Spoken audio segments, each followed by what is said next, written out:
Très heureux de vous retrouver aujourd'hui pour Beautiful Game, votre rendez-vous football sur Africa Radio. L'émission qui traitera et couvrira la Coupe d'Afrique des Nations. Cela tombe bien, la compétition va débuter dans 2 jours. J-2 avant le début de la Coupe d'Afrique des Nations au Maroc du 21 décembre au 18 janvier prochain.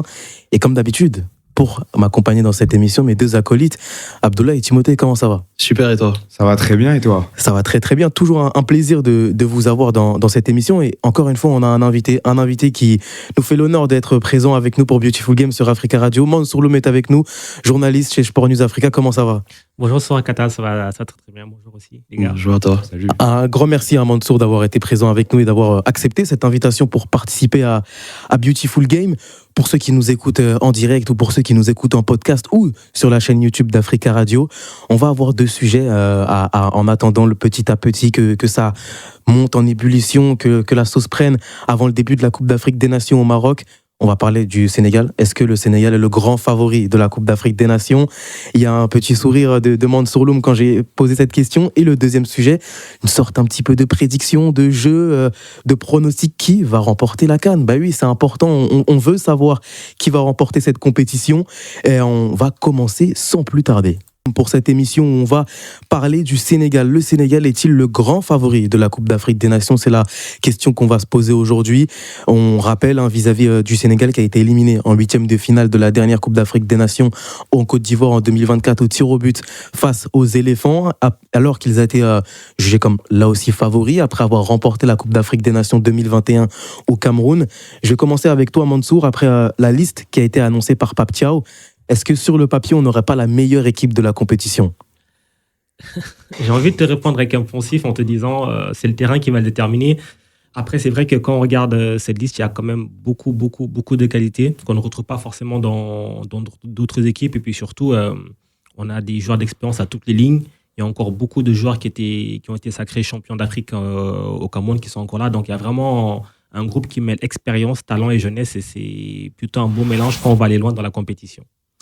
On va justement, Abdou, est-ce que toi aussi, quand on voit cette sélection, tu te dis que c'est vraiment la meilleure équipe de la compétition ? Oui, pour moi, c'est la meilleure équipe de la compétition. Si on parle que de la qualité de l'effectif, c'est en ballottage avec le Maroc. Mais si maintenant on parle du rapport expérience-qualité, là pour moi il y a un avantage clair pour le Sénégal, parce que comme l'a mentionné Mansour Loum, il y a encore des vainqueurs de la Coupe d'Afrique des Nations 2021 dans l'effectif, et surtout c'est une transition que je trouve a été plutôt bien menée de la part du Sénégal, là où justement le Maroc n'a pas encore eu ce groupe qui... Bon, il y a un groupe quand même qui a fait cette demi-finale en Coupe du Monde, mais c'est pas le même poids en Afrique que de gagner une CAN. Parce que gagner une CAN, c'est totalement différent. Déjà, c'est 2 compétitions différentes. Et même dans la manière d'appréhender, d'attaquer les choses, tu vas pas t'y prendre de la même manière. Donc pour moi, le Sénégal, c'est vraiment l'équipe à battre en fait durant ce tournoi, avec aussi la Côte d'Ivoire, puisqu'ils sont les tenants du titre. Timothée, au-delà du 11 titulaire des Lions de la Teranga, est-ce que c'est le banc du Sénégal qui renforce ce statut de favori ? Bien sûr, parce que ça fait la différence d'avoir un banc complet. On sait que la CAN, c'est une compétition qui est éprouvante. Là, en plus, elle arrive en plein milieu de la saison. Donc voilà, tu as des joueurs qui ont déjà bien entamé leur exercice 25-26 avec leurs clubs respectifs. Et justement, je pense que c'est aussi ça qui va faire la différence.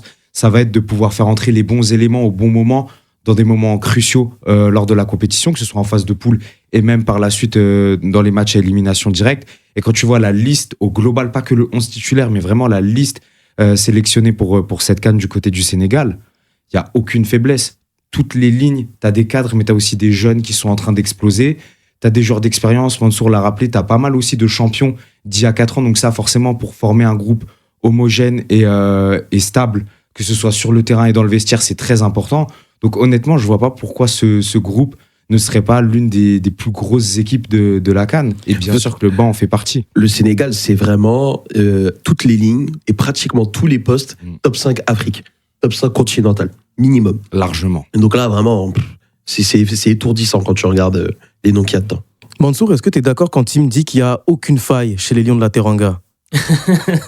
Je vais pas les évoquer ici, mais après j'ai envie de répondre, si c'était aussi bon, aussi parfait, ben ils auraient peut-être gagné il y a 2 ans en Côte d'Ivoire. Après, je pense qu'il y a encore des axes d'amélioration, mais après ce qui est vraiment clair, c'est qu'en fait ce qui va faire le gros plus, c'est que qualitativement, quand il y a des joueurs qui vont être suspendus ou blessés, les entrants, ils ne vont pas baisser le niveau général de cette équipe. Et ça qui est vraiment très, très important quand tu as fait une compétition comme la CAN. C'est-à-dire que on l'avait vu déjà sur certains gros matchs, en fait, quelle que soit l'équipe qui sera à peu près alignée, ça va être à peu près le même niveau et c'est en ça que c'est vraiment intéressant. Il y aura un certain niveau qui sera déjà d'entrée et qui vont essayer de maintenir. Je continue avec toi, Mansour, par rapport au Lyon. Qu'est-ce qui va faire la force de cette sélection ? Est-ce que c'est la jeunesse prometteuse ? Est-ce que c'est l'expérience de ceux qui ont gagné ou les deux ? J'ai envie de te répondre un mix des deux, en fait, parce que pour gagner une CAN, l'expérience, c'est très, très, très important parce que des fois, entre la phase de groupe et la phase d'élimination directe, c'est une autre compétition qui commence. Donc, il faut vraiment avoir des cadres qui ont déjà vécu ces matchs qui vont être couperés, matchs à élimination directe, pour un petit peu canaliser la fougue des jeunes, un petit peu les guider un petit peu vers ce qui va se passer. Et puis, de l'autre côté aussi, il faut des jeunes pour apporter, justement, insuffler ce côté un petit peu insouciance, un petit peu ce côté folie. On l'avait vu lors de la CAN en Côte d'Ivoire avec la phase de groupe. Quand tu vois Lamine Camara, la phase de groupe qui fait, même Pape Matar Sarr un petit peu, Pape Gueye aussi, c'est eux vraiment qui ont porté, qui ont insufflé ça. C'était aussi leur première CAN pour des joueurs comme Lamine Camara. On avait vraiment senti cette envie vraiment de se montrer, d'apporter un plus. Et je pense qu'il faut vraiment un bon dosage entre les deux pour aller loin dans une compétition comme la CAN. Justement, Abdou, est-ce que ce banc-là, à quel point il pourrait avoir une différence fondamentale pour la réussite du Sénégal à la CAN ? Ça dépendra du schéma adopté par Pape Thiaw, honnêtement. C'est tout bête, mais si tu as un Nicolas Jackson, si tu alignes le 4-3-3, Nicolas Jackson, il est sur le banc, se dire que tu as un joueur de la qualité Nicolas Jackson qui peut sortir du banc et faire des différences, ça change tout, en fait, dans l'appréhension. Ce que tu te dis déjà, faut se farcir Iliman Ndiaye, faut aller chercher Sadio Mané qui, sur un geste, est capable de débloquer une situation, même si on le sait que, voilà, c'est un peu compliqué par moment pour lui aussi. Et se dire que derrière ça, tu as joué 60 minutes, 70 minutes, et tu as Nicolas Jackson qui va arriver en bombe, attaquer les espaces, attaquer ton dos. Pour moi, c'est un exemple en concret, mais je pense que c'est le plus parlant. Et en fait, ça fait peur. Ça fait vraiment peur. Parce que je t'ai dit qu'à chaque ligne, ils ont un top 5 continental minimum. Mais en fait, même parmi les remplaçants, si tu l'élargis, c'est top 10, quoi.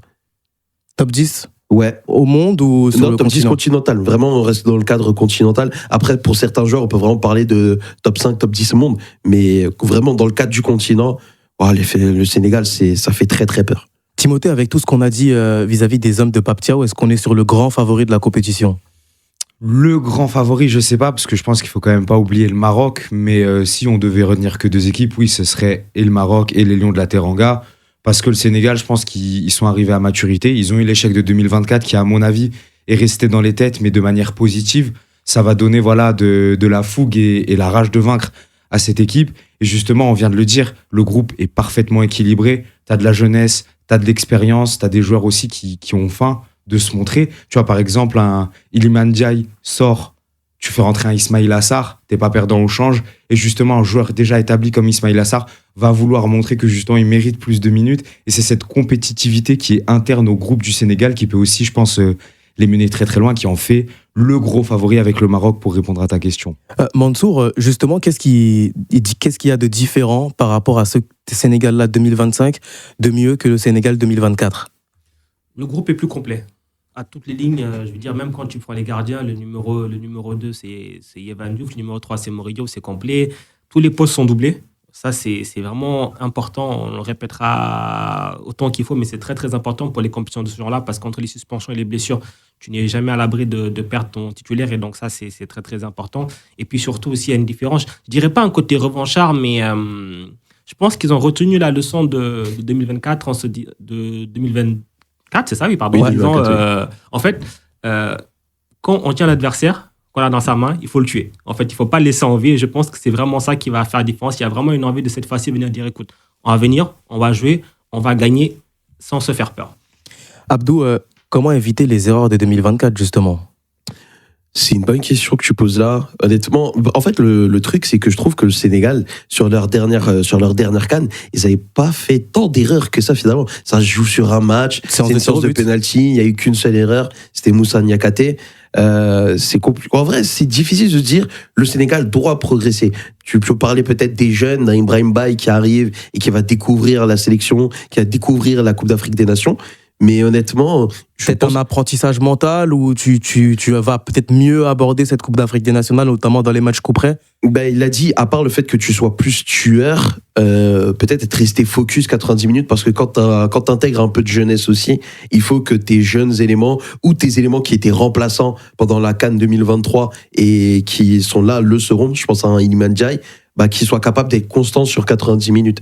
Là, il est pas, entre-temps, il est passé de remplaçant à titulaire quasi indiscutable. En tout cas, un titulaire qui a un poids énorme dans l'animation offensive.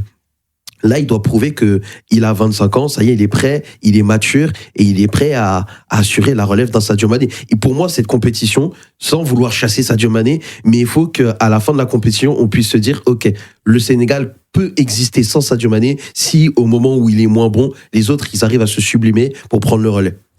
Timothée, justement, le Sénégal va être dans le groupe D avec le Bénin, le Botswana et la République démocratique du Congo. Est-ce que là aussi, première place obligatoire ? Ouais, on va dire ouais. Je réfléchissais en même temps que tu me posais la question, mais je pense que oui, parce que tu as besoin de t'affirmer, tu as besoin d'envoyer un message direct à tes concurrents pour la victoire finale. Et quoi de mieux que de le faire en potentiellement gagnant les 3 matchs, pourquoi pas, c'est ce qu'ils avaient fait en 2024 de fort belle manière d'ailleurs. Donc oui, quand tu es favori, tu peux pas te cacher. J'avais tenu le même discours avec le Maroc il y a de ça quelques semaines sur cette émission. Pour moi, c'est la même chose avec le Sénégal. C'est une des meilleures nations, si ce n'est la meilleure nation africaine à l'heure où on se parle. Donc évidemment que tu dois frapper fort d'entrée et confirmer ça par la suite, bien évidemment. Mais tu vois, typiquement, c'est là où je suis pas 100% d'accord avec toi, parce que paradoxalement, comment le Sénégal a gagné la CAN au Cameroun, c'est aussi parce que la phase de poule, ils l'ont passé sans vraiment convaincre. Ils étaient premiers, ils avaient que 5 points, une victoire de nul. Et tu te dis, bon, finalement, est-ce que c'est pas un peu un pétard mouillé, tout ça? Et ils ont avancé comme ça. Et en fait, on sait qu'ils sont favoris, on sait qu'ils ont un effectif qualitatif, mais attention à pas trop envoyer un message trop fort dès le début aussi.